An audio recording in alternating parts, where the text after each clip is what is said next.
Intinya orang yang melaksanakan ajaran Islam atau menerapkan hukum Islam, insya Allah di wilayah itu atau daerah itu atau negara itu pasti akan senantiasa diberikan rahmat oleh Allah, sebagaimana yang difirmankan oleh Allah, walau anna ahlul qura amanu wattaqau la fatahna alaihim barakatim minas sama. والسارق والسارقة فاقطعوا أيديهما جزاء بما كسبا نكالا من الله والله عزيز حكيم. As-sariqu, laki-laki yang mencuri, was-sariqatu, dan perempuan yang mencuri, faqta'u aydiyahuma, maka potonglah kedua tangan mereka. Jazaa'an bima kasaban nakalan minallah, sebagaimana yang telah ditetapkan oleh Allah. Wallahu azizun hakim. Nah, ini artinya ini kan tentang hukum qisas. Jadi orang yang mencuri maka dia harus dipotong tangannya. Ini kan ketegasan Islam ketika menerapkan ajaran. Ini kan hukum pidana ya. Karena mencuri itu kan melakukan perbuatan pidana. Makanya juga dalam sebuah hadis Rasulullah menyampaikan, "Lau anna Fatimah binti Muhammad saraqat laqata'tu yadaha." Kalau Fatimah binti Muhammad, artinya putrinya Rasulullah, mencuri, saraqat laqata'tu yadaha, maka akan saya potong tangannya. Jadi ini menunjukkan bahwa Islam itu luar biasa. Islam itu sangat hati-hati dalam menerapkan hukum dan juga sangat tegas itu. Ketika ada orang yang bersalah, ya dia harus dihukum. Jadi diterapkan hukum secara adil gitu.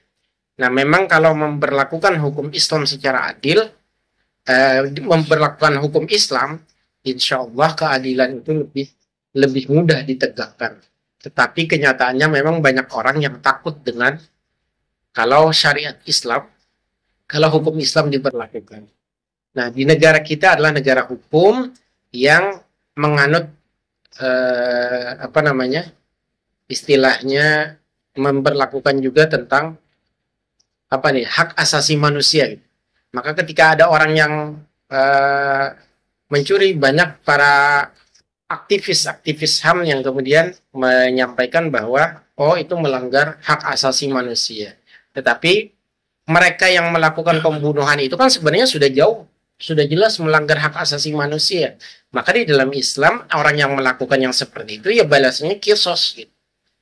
Jadi harus dibunuh juga gitu.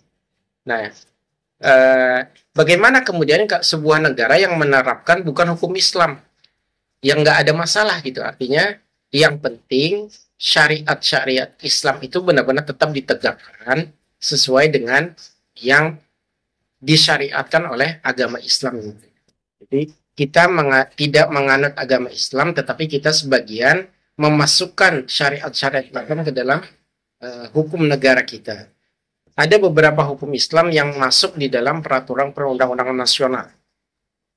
Di antaranya apa ya? Pernikahan. Nah, pernikahan itu kan menganut ada Undang-Undang Nomor 1 Tahun 74 tentang perkawinan. Itu banyak hukum Islam yang diterapkan. Kemudian kodifikasi hukum Islam, terus hukum zakat, termasuk perbankan, terus tentang peradilan agama. Jadi banyak juga hukum-hukum Islam yang telah dimasukkan ke dalam hukum nasional. Istilahnya transformasi hukum Islam dalam perundang-undangan nasional. Nah, itu sudah ada masuk juga, termasuk yang sekarang walaupun dari dulu sebenarnya dikehendaki adalah masalah haji. Nah, haji itu kan ya otomatis sesuai dengan hukum Islam itu. Maka undang-undang haji itu pun mengacu kepada hukum Islam. Jadi misalnya kewajiban berhaji itu 1 kali saja. Nah, kemudian istitoah, makna istitoah itu seperti apa? Nah, itu juga diterapkan dimasukkan ke dalam undang-undang masalah haji itu. Nah, jadi seperti itu. Intinya orang yang melaksanakan ajaran Islam atau menerapkan hukum Islam, insya Allah di wilayah itu atau daerah itu atau negara itu pasti akan senantiasa diberikan rahmat oleh Allah sebagaimana yang difirmankan oleh Allah, walau anna ahlul qura amanu wattaqau la fatahna alaihim barakatim minas sama.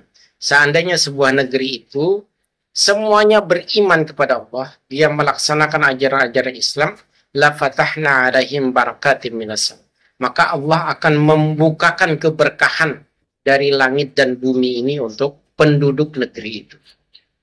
Jadi kalau kita beriman kepada Allah, insya Allah negeri kita semuanya akan diberkahi oleh Allah Subhanahu wa Ta'ala. Allahu a'lam bishawab.